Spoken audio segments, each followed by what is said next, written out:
Hello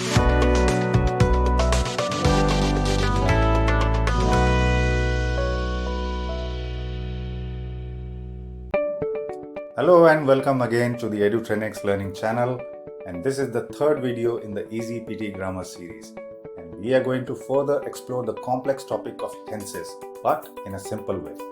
Tenses give more meaning to your sentences, so this learning is definitely going to boost your PT preparation. Let's continue where we left off.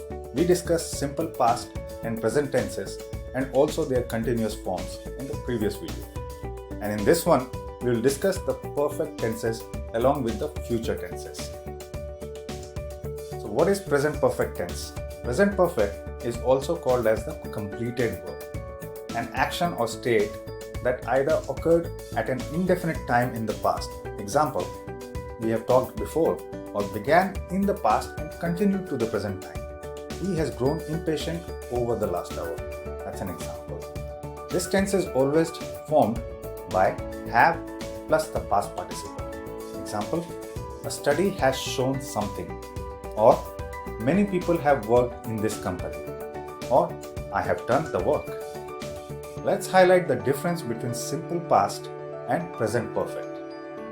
Past verbs are actions that started and stopped in the past. I ordered a pizza earlier. He went to school in this morning. I did the dishes yesterday. Completed verbs connects past to the present. I have ordered a pizza. He has gone to the school. I have done the dishes. So these are actions that occurred in the past or began in the past and continue to the present time. Now moving to the present perfect continuous. By definition, the present perfect continuous, which are also called as present perfect progressive tenses, and is a verb tense which is used to show that an action started in the past and has continued up to the present moment. The present perfect continuous usually emphasizes duration or the amount of time that an action has been taken place. Have been something. I am doing something is present continuous, and I have been doing something is present perfect continuous. Something I started in the past and I am still doing it. See the diagram to understand where in the time each of them belong to.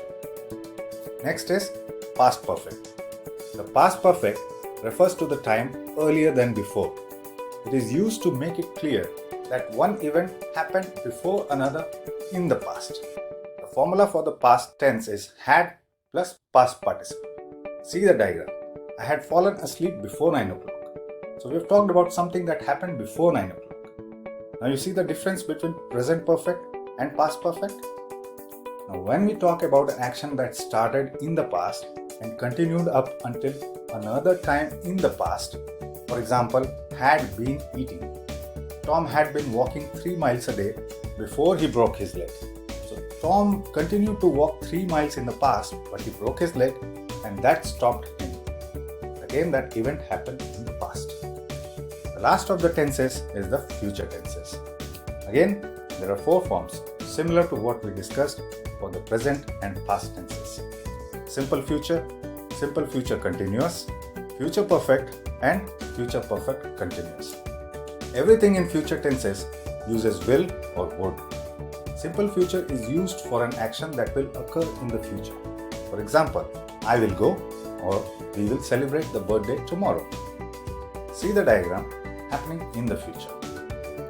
Future continuous is used for an ongoing action that will continue in the future.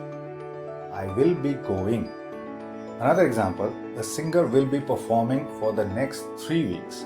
See, an ongoing activity. Next, the future perfect tense is also used to describe an action that will have been completed at some point in the future. For example, I will have gone. By the time you arrive, we will have finished our meal. See the arrow at the time in the future, the action will be completed. And lastly, the future perfect continuous is used for an ongoing activity that will be completed at some specified time in the future. For example, in June next year, you will have been studying for 3 years, meaning that you have been studying and you will continue to do that in the future. The diagram shows how the activity is happening now and will continue in the future. With this, we complete our tenses in the PT Grammar series. I hope you understand this in a simple manner now. In the next video, I'll show you the difference between active and passive voices. Comment below if you have any questions, and don't forget to like and subscribe our videos. See you in the next one.